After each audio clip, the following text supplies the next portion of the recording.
Avant que cette vidéo commence, si t'aimes ce qu'on fait sur cette chaîne, n'hésite pas à liker, à t'abonner et à commenter en fin de vidéo. Bonjour à tous, on se retrouve aujourd'hui pour la review du chapitre 1116 de One Piece, dernier chapitre avant la pause d'une semaine je crois. Encore des révélations, encore une grosse question à la fin de ce chapitre, Oda qui ne s'arrête plus, on va débriefer tout ça. Du coup on reprend là où on s'était arrêté, comme d'hab, et on voit Im à Marie-Joise, voilà, dans sa petite cour, dans sa petite maison, je sais pas trop où elle est, bref vous avez capté, et on voit qu'elle regarde un portrait de quelqu'un qui ressemble fortement à Vivi. Ça doit être Feu, la reine d'Alabasta à l'époque, je pense, il y a peut-être 800 ans, voilà, reine d'Alabasta, un des 20 royaumes alliés, clairement Vivi est liée à Uranus, je pense que maintenant c'est de plus en plus clair, et du coup ça me fait penser que dans ce chapitre, on voit potentiellement les trois armes antiques en fait. On voit du coup ce portrait là de l'ancêtre de Vivi, on voit Shirahoshi, Poséidon, et on voit aussi Momonosuke, bon c'est pas lui l'arme antique, mais on sait que Pluton dort sous Wano, le shogun de Wano c'est Momonosuke, donc indirectement c'est un peu lui qui a Pluton, tu vois. Donc voilà, les trois armes antiques qui sont trois amis de Luffy, on va pouvoir en parler à la fin de ce chapitre. Dans ce chapitre, on va le voir, il y a énormément de questions de zones floues dont on ne sait pas trop ce que ça veut dire, et encore ce truc de cette femme qui ressemble à Vivi, qui devait être, comme j'ai dit, sûrement la reine d'Alabasta à l'époque, il y a peut-être 800 ans, elle est liée à Im. On sait que Im s'est allié avec 20 royaumes. Dans ces 20 royaumes, il y avait Alabasta, sûrement. Cette personne qui ressemble à Vivi, ça devait être la reine d'Alabasta. Bref, j'ai dit 500 fois. Mais pourquoi elles sont liées? Pourquoi elle a un portrait d'elle dans sa chambre? Est-ce que c'est... Je sais pas qui ça peut être pour elle. C'est super bizarre.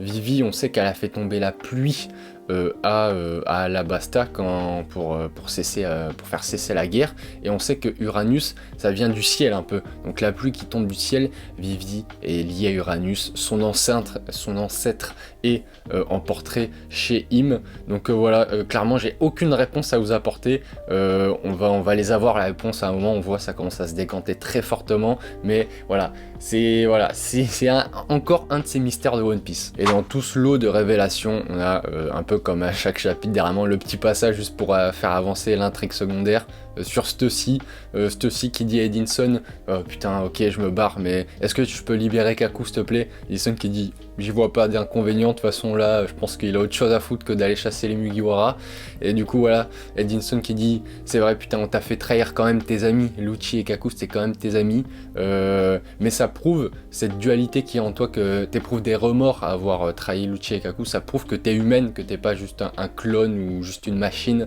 donc voilà, Stussy continue le petit développement. Est-ce que ce petit trio Stussy, Kaku, Lucci, on va les revoir dans la suite? Pour moi il y a de fortes chances, j'ai dit, il tend énormément à se développer, ils vont faire un truc je pense, on verra bien quoi. Et dans ce chapitre on a la réponse à pourquoi Im à réutiliser Uranus 800 ans après. Dans la dernière vue, j'étais en mode ouais, c'est parce que c'est le retour de Joe Boy, le fil l'a éveillé. Pas du tout, c'est pas ça. Enfin, peut-être que ça en fait partie, mais c'est pas la raison qu'on nous donne dans ce chapitre. C'est bien sûr la Mother Flame. J'y ai pas pensé comme un con, mais c'est logique. York, du coup, qui a volé un fragment de la Mother Flame pour la donner au Gorosei et pour alimenter Uranus, et Vegapunk en révélant ça s'excuse, il dit oh mon dieu, je suis désolé, putain je suis complice de ce massacre, le fait que l'Ulusia soit complètement effacé de la carte, tous ces gens morts, tout ça, j'en suis complice. Et dans le chapitre on voit plus tard, il se pose une grande question, parce que du coup Vegapunk il s'excuse. Il est en mode, c'est un peu à cause de moi que ces gens sont morts, parce que si j'avais pas créé la Mother Flame, voilà, on n'aurait pas pu faire fonctionner Uranus et l'Ulusia n'aurait pas disparu. Sauf que, plus tard dans le chapitre, on voit que York, elle est en mode, attends mais Vegapunk, comment tu sais ça? Comment tu sais que j'ai volé un fragment de la Mother Flame que j'ai donné au Gorosei? Et elle est en mode, c'est pas possible, j'avais désactivé ma mémoire, je sais pas quoi, t'aurais pas pu le savoir. Et en plus t'as joué l'étonné quand tu l'as appris, mais t'es un très mauvais acteur, alors c'est pas possible, comment t'as fait? Et elle est en mode, comment c'est possible que Vegapunk soit au courant? C'est pas possible, où elle dit, ou alors t'étais au courant des actions du gouvernement. Et alors, c'est là où c'est un peu intéressant, c'est, est-ce qu'il était au courant des actions du gouvernement en mode le gouvernement, Vegapunk sait que le gouvernement sait qui c'est, vous voyez ce que je veux dire, le siècle oublié, donc il s'est dit, ils vont venir me buter, donc voilà, je vais prendre mes précautions avec l'émetteur, je vais faire le petit message. Normalement, je pense que c'est ça. Mais j'ai pensé à un autre truc, est-ce que c'est en mode Vegapunk savait que la Mother Flame pouvait activer Uranus et a fait exprès de créer la Mother Flame pour activer Uranus et donc confirmer sa théorie que ce n'est pas une catastrophe naturelle Uranus et que c'est bien l'œuvre de l'homme. Est-ce qu'il a fait ça pour se dire ok, je vais leur tendre un piège, je vais créer la Mother Flame et si York la vole et que je vois que Uranus est utilisé, ça confirmera bien ma théorie de c'est l'œuvre de l'homme. Est-ce que Vegapunk a sacrifié une partie du monde, Lulusia, pour confirmer sa théorie? Je sais pas du tout, ça m'est venu à l'esprit comme ça se trouve c'est pas ça, ça se trouve c'est juste le truc en mode il savait qu'ils allaient venir pour le tuer, du coup il a préparé son petit message, son petit émetteur.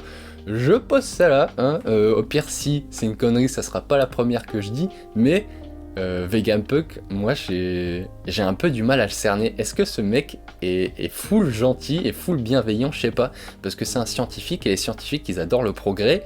Et voilà, certains sont un peu fous et sont prêts à tout pour prouver des choses et pour avancer. Et on sait que Vegapunk c'est le plus grand scientifique, donc c'est potentiellement le plus grand fou. Donc je sais pas, je pose ça là. Dans tous les cas, York, du coup, qui a trouvé où se cachait l'émetteur, et elle dit, bah, l'émetteur c'est très simple, les mecs, c'est juste le soldat de fer, le géant de fer, je sais plus, qui le garde. Bon, c'était logique, quelque part, le soldat, ce géant de fer qui garde l'émetteur, fallait bien qu'il serve à un truc. C'était full logique, mais bon, les derniers chapitres sont tellement fous en révélation bah, qu'on n'y pensait plus, et du coup on l'a mis sur le côté et on y revient, et tu te dis bah ouais, logique. Donc le Gorosei, techniquement, qui va se ruer sur lui, pour se bagarrer, vous voyez, et lui couper la transmission. Et je pense que voilà, tout le monde, si le Gorosei ça suffit pas, ils vont donner l'ordre aux Séraphins de venir les aider pour couper la transmission. Tout le monde va se foutre sur le robot géant là, et les Mugi vont pouvoir se barrer pendant ce temps-là. Je pense que ça va se passer comme ça. À voir, on verra bien. Et on a aussi Vegapunk qui nous dit encore une autre révélation, comme d'habitude, il s'arrête plus le gonze. Joe Boy voulait léguer les armes antiques aux générations futures. Bon, ça on le savait, il me semble. Mais Vegapunk qui pose encore une question intéressante qui dit mais vu que ce sont des armes qui détruisent le monde, pourquoi Joe Boy voulait les léguer à la génération future, quoi? Pourquoi faire si ça détruit le monde? Et donc ça renforce encore ce truc de qui est le bien et qui est le mal.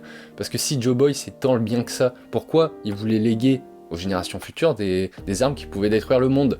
Alors est-ce que au final les armes antiques telles qu'on les connaît, eh ben c'était pas ça à la base, et disons qu'à la base c'était des trucs plutôt bienveillants, plutôt qui servent, je sais pas, à l'intérêt général, le monde, tout ça. Et est-ce que c'est Im et le Gorosei qui maintenant en font qui en font mauvais usage? Bon, je sais pas, parce que dans arme antique il y a quand même le mot arme, donc bon, voilà. Mais ouais, parce que le Gorosei et Im surtout, ils veulent cacher ces armes antiques et, comment dire, un peu les garder pour eux, enfin du moins Uranus, parce que Pluton et Poséidon, ben, ils les ont pas. Je pense que si vous les récupérez, ils les auraient déjà fait, d'ailleurs, ou alors je sais pas, enfin bref, c'est bizarre. Qu'est-ce que vraiment les armes antiques au final? Ça serait cool, qu'en fait on apprenne que les armes antiques c'est pas du tout ce qu'on croit depuis le début, que Joe Boy en fait il voulait léguer pour une raison bien particulière, et que voilà, ça serait génial, mais dans tous les cas ça renforce encore ce truc de... On sait pas qui, on ne connaît pas les raisons de cette guerre, on ne sait rien en vrai, on ne sait rien encore, on apprend plein de choses, mais on ne sait toujours rien. Oda a construit son histoire de façon incroyable, il y a encore plein de trucs à révéler, alors qu'on bouffe des révélations depuis 3 semaines dans la gueule, mais c'est pas grave, il y a encore 10 000 questions qui se posent, et c'est génial, mais en tout cas, ça serait cool que ce principe d'armes antiques soit un peu bouleversé. Pourquoi? Qu'est-ce que c'est en fait? On pensait que c'était un truc, mais pas du tout. Donc à voir, si on a un fameux flashback de Joe Boy, le fameux flashback, ça serait génial d'apprendre tout ça, mais du coup, comme je disais, on a encore plein de questions, et transition magnifique avec la fin du chapitre. Vegapunk qui le dit, on le savait, mais il le souligne, et c'est bien parce que ça nous apporte une réflexion, enfin que moi perso j'avais pas, mais c'est vrai que c'est logique. il y a certaines personnes qui sont au courant de ce qui s'est passé pendant le siècle oublié, et c'est bien sûr l'équipage de Roger, du roi des pirates, et Vegapunk sont en mode « Mais pourquoi ont-ils gardé le secret? Pourquoi n'ont-ils pas révélé? Pourquoi ils ont disparu comme ça? Pourquoi ils n'ont pas essayé d'aider le monde, en quelque sorte ?» Et c'est vrai que c'est intéressant, parce que bah, c'est vrai quoi, ils sont arrivés sur Loftel, ils ont vu le bail, ils ont ri, et puis c'est tout, alors que bon, c'est un peu la merde quand même, enfin je sais pas, il y a des armes antiques, il y a des gens qui crèvent, il y a Lulusia qui disparaît, et eux savent pourquoi et comment, et ils n'ont rien dit, ils laissent faire, il y a forcément une raison à tout ça.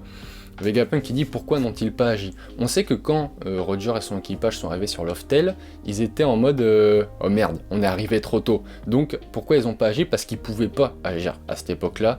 Est-ce que c'était par rapport au fait que à l'époque, par exemple, Shirahoshi qui est Poséidon, qui est une arme antique, il me semble qu'elle était toute petite, c'était encore un bébé.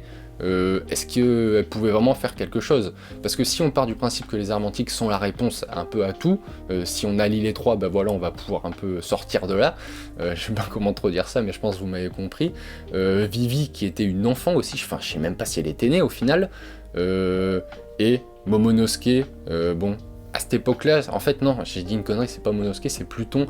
Pluton était déjà sous Wano, mais c'était pas accessible. On sait, je crois qu'à l'heure actuelle, on sait même pas comment y accéder. Sukiyaki l'avait dit, on sait pas comment y accéder.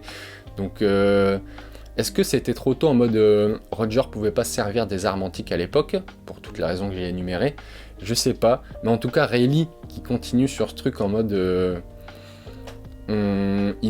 les jeunes doivent le découvrir d'eux-mêmes. En mode, c'est pas eux, l'équipage du roi des pirates, qui doivent le dire au monde, c'est les gens qui doivent le découvrir d'eux-mêmes. Sauf qu'à un moment, il va bien falloir un mec qui se lève et qui dise « Ok, les gars, il se passe ça, ça, ça, et on va faire ça. » Ce mec, ce sera Luffy, mais voilà. Pourquoi ils ont pas agi? Je pense que c'est pour ça, ils sont arrivés trop tôt, les gonzes. Voilà, fin du chapitre. La dernière planche, Rayleigh, on dirait qu'il est mort le gonze. Je me suis pas fait spoiler, mais si je m'étais fait spoiler cette planche, j'aurais pu flipper, parce qu'il a la gueule écrasée comme ça, je me dis, putain, non, c'est juste que il s'est saoulé pour oublier ce que Vegapunk est en train de dire. Il était pas bien, Rayleigh, il était en mode, bah vas-y Vegapunk, ferme-la, t'en as trop dit. Pourquoi Rayleigh et l'équipage du roi des pirates n'ont pas voulu le révéler? Parce que qu'ils agissent pas, d'accord, mais c'est vrai qu'il y a ce truc en mode, les mecs savent, ils sont enfuis, ils se terrent là où ils sont. Crocus, il est au Cap des Jumeaux, il reste là où il est. Rayleigh, il reste sur Sabaody. Alors c'est vrai que ils ont un peu joué leur rôle en mode, ils ont un peu formé la génération future. Genre Crocus, il est au Cap des Jumeaux, du coup il voit tous les pirates qui partent vers Grand Line et il juge un peu qui va faire des trucs et tout. Il a dû voir avec Luffy. Rayleigh a entraîné Luffy. Donc il a un peu servi à un truc, mais voilà, c'est vrai, toujours cette fameuse question, ils savent, mais ils n'agissent pas, ils pouvaient pas agir. Bref, énorme chapitre encore une fois, que de questions, voilà, j'ai tellement hâte de voir la suite, comme d'hab, je dis tout le temps ça, mais c'est vrai, pourquoi ils n'ont pas agi, c'est vrai que c'est une réflexion qu'on aurait pu se faire directement. Mais bref, voilà, on voit aussi, j'y reviens maintenant, mais on voit un peu les réactions de tout le monde. À un moment, quand Vegapunk dit en mode c'est la faute de l'homme, voilà, c'est pas une catastrophe naturelle, le truc qui arrivait à Lulusia, qui s'excuse pour un Mother Flame et tout, on voit une case de Momonosuke qui est en mode mais alors ça veut dire que Pluton est... ça perso j'ai pas, c'est pour ça que j'en ai pas parlé, que j'en parle que maintenant, j'ai pas, je sais pas ce qu'il veut dire Momonosuke, j'en sais rien, si vous avez une idée n'hésitez pas à le balancer en com. Voilà, Akainu qui sert le frérot, il est en fusion là, je comprends pas trop pourquoi, je pense que ça l'intéresserait de savoir, bon après il est amiral en chef donc il doit savoir des trucs, je sais pas, parce que ça se trouve s'il sait la vérité, la marine, il va revoir sa vision de la marine, j'en sais rien. Voilà, je crois que j'ai fait le tour de ce chapitre les mecs, je vais pas m'éterniser plus longtemps. Voilà, si vous avez des réponses à m'apporter sur les trucs dont j'ai pas les réponses justement, vous le mettez en commentaire, le like, l'abonnement. Et moi sur ce, je vous souhaite une bonne soirée, journée, parce que je ne sais pas quand c'est que vous regardez cette vidéo. Oui, je t'ai volé ton outro mec, mais voilà, allez, salut les mecs!